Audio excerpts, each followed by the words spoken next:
so this is going to be a quick video because my other one was long. Okay, so we've now turned to the exile prophets. This is when the southern kingdom was exiled by Babylon and they are carted away in a holocaust of types, except one that they deserved. Okay, so they're carted away from all the surrounding land of Judah, but last of all, the hub center capital city of Jerusalem was surrounded and sieged for several years, and then eventually it was taken down. Okay, so there was this period of time where people were being carted away to Babylon before every single or like all Jewish people practically were in Babylon. Okay, so the prophet we're looking at first, if it will go down, gonna have to wait. Um, so the prophet we're looking at first is Ezekiel.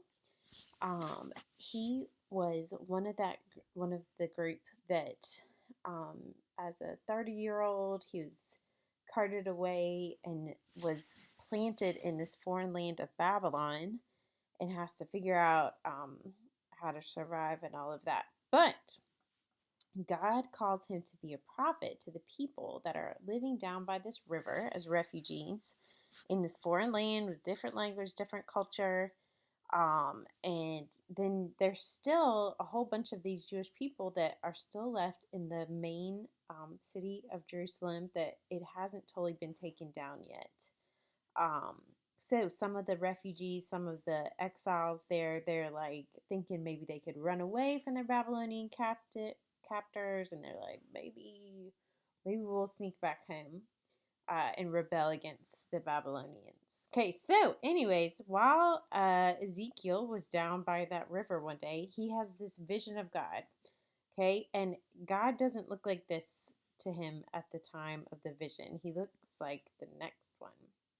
Okay, well, I mean, somewhat like it. When you read in Ezekiel 1, it's like this unbelievable, like, oh, sort of like revelation vision of God, where the glory of God is so overcoming that he uses the word like a whole bunch because everything he's seen is just otherworldly. Okay, and he said there's a like a human figure on a throne that's like fire, and there's all these angelic kind of creatures going around, but they're terrifying, and everything is just so terrifying that Ezekiel fell on his face. Okay, well, during that time, that uh, vision of God, that manifestation, gives Ezekiel a scroll and tells Ezekiel to eat it. Okay, the scroll is filled with words on the front and back, and it's all sad words like lamentation and woe. Okay, and it's all words about judgment that are going to happen to the people left in Judah that haven't yet gone to the Babylonians. Okay, and God says it for him to eat it. Okay, and Ezekiel does. Now, this isn't a vision, so it's not like, literally happening. But when he eats the scroll, it tastes sweet like honey, which is strange, okay? But God is able to turn even the darkest things in that occur into things that work for amazing feats of his glory and of his story in this world. So, okay, it just does not like me, guys. I'm sorry. Anyways, keep going here. So Ezekiel is commissioned to be a prophet. So he's down by the river with these refugees, and God has him build a little model of Jerusalem here. It's like a little Lego city ish, okay, but with clay bricks, okay. Anyway, and he has him like siege this little clay Jerusalem, where all these people have been like sort of trying to figure out how they could get back to Jerusalem from Babylon. And Ezekiel's like, don't go back. Don't try and escape where you're at in Babylon to get back to Jerusalem, because this is what is going to happen to it. Okay. And in between that time and the next kind of chapters or drawings here, Babylon does fully siege Jerusalem, and it is just like to desecration that's so hard to fathom, like where the people were starving inside the city and cannibalism happened and just all kinds of terrible, terrible things. Okay. Man, it just won't stay with it for some reason. All right. Anyways, so all this terrible stuff happened to God's people, and one of the times that God is explaining like all this evil that they had done, he says like, man, all the extortion, all the corruption, all the injustice going on in this place, it's just like they had put idols in his own house. It was an evil, evil time in the society of Judah. And God said, man, I looked for somebody to build up the broken places of the wall, the moral wall of the society, and nobody would. There was nobody righteous to come and build up all this corruption to being good again. So judgment came like a hole in the wall, like it was broken down. Okay. Um, so eventually, there's this crazy vision that Ezekiel has after all the people have been exiled to Babylon, and there's so much death and so much sadness in Judah. The people of Israel are like, man, we are nothing. Like, we are as good as dead. The family of Abraham is like going to be no more. Okay, and Ezekiel has this crazy vision of this valley of dry bones. Okay, like a huge valley filled with only dead, dry people bones everywhere. Okay, and God tells Ezekiel to start speaking God's word to the bones. Crazy. And as he starts obeying and speaking to the bones start connecting. They start moving and connecting to each other. And then the skeletons start forming, and uh, ligaments and muscles and skin starts growing over the skeletons. And then as Ezekiel keeps speaking God's word to them, the people in the valley actually take in a breath and come alive. And it was this vast army of people, of soldiers that represented Israel, how Israel had been laid waste, okay, because of their sins and because of the judgment of Babylon. And God tells them this awesome verse. Okay, it just keeps timing out on me, and just can't handle it.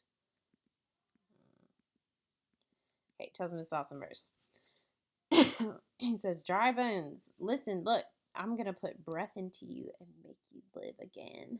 And he goes on to explain how this is like the people of Israel, how their society, even though it was broken down and seemed like it was lost and gone, that he could make them come back to life again as a society or as humans, period. Okay. Now, in the book, Ezekiel's really long. At one point before Jerusalem falls, God's fire and cloud on the temple actually gets off of the temple and leaves. At that time, people had set up idols in his own house. They were cheating on him in his own house and had done so for a long time, not turning, leaving that behind. And the fire and the cloud actually leaves. Okay. Now, crazy. In the end of the book of Ezekiel, Ezekiel promises that one day the fire and the glory of God would return to his house, and in a manifestation that would be seemingly bigger and more amazing than what it was before. Okay, now the crazy thing, when the temple was rebuilt after being burned to the ground when Babylon seized Jerusalem, when they rebuilt, let me just get back. When they rebuilt the temple later, no fire and cloud came on it. So the people had to be like, wait, what? What? I don't understand. Okay, but you fast forward in God's story, okay, when God did come back to the temple the next time with a manifestation of his presence. It was so awesome. He showed up. Deity was wrapped in DNA. Okay, God came as a baby to the temple the next time he was there.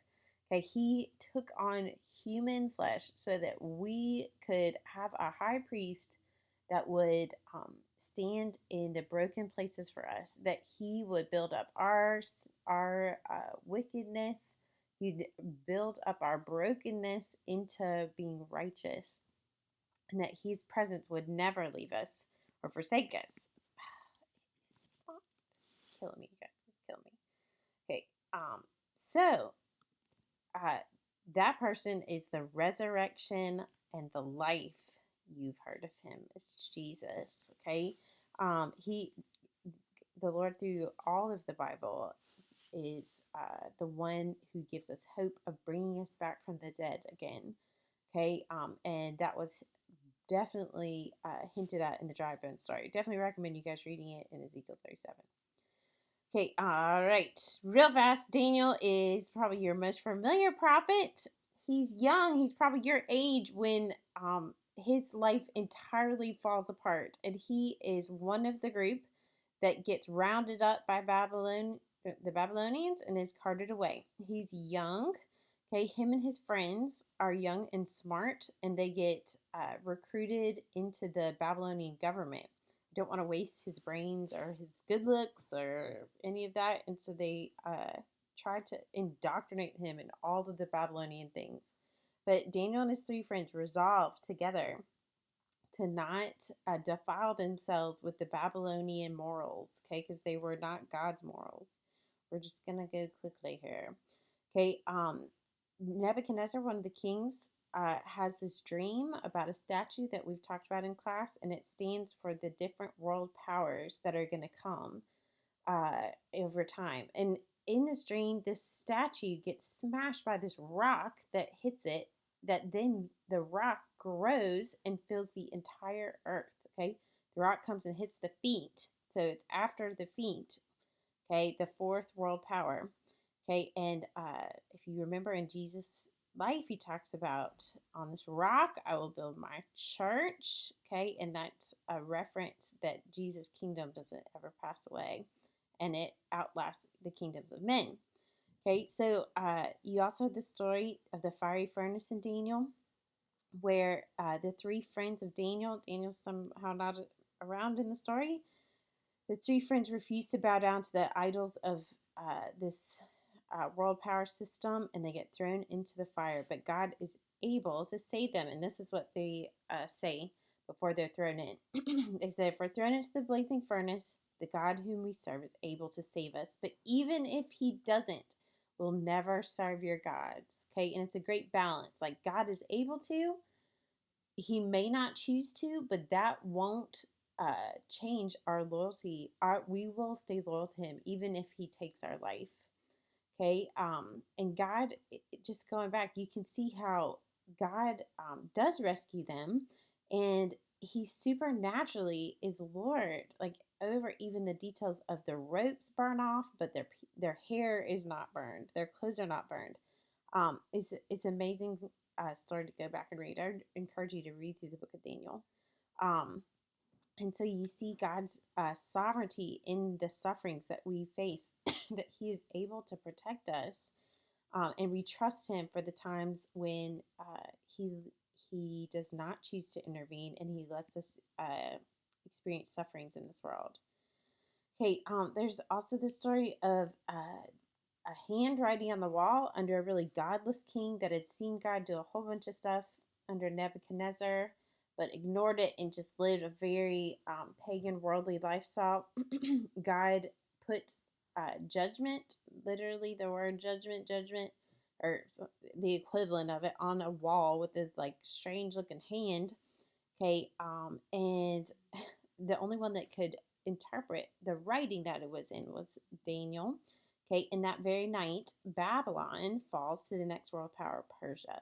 Okay, under Persia, Daniel's still working for the government, and he is really high up in the government, and his success has always been God's favor. God has always blessed him when he held on to his morals in the face of Babylonian system, when he had his friends around him, And then in this story, Daniel has this habit of daily praying 3 times. And even when jealous conspirators, like other government people, try and take him down through that avenue, he trusted the Lord and kept doing his holy habits. And we see God be stronger than the biggest world system, even yet again.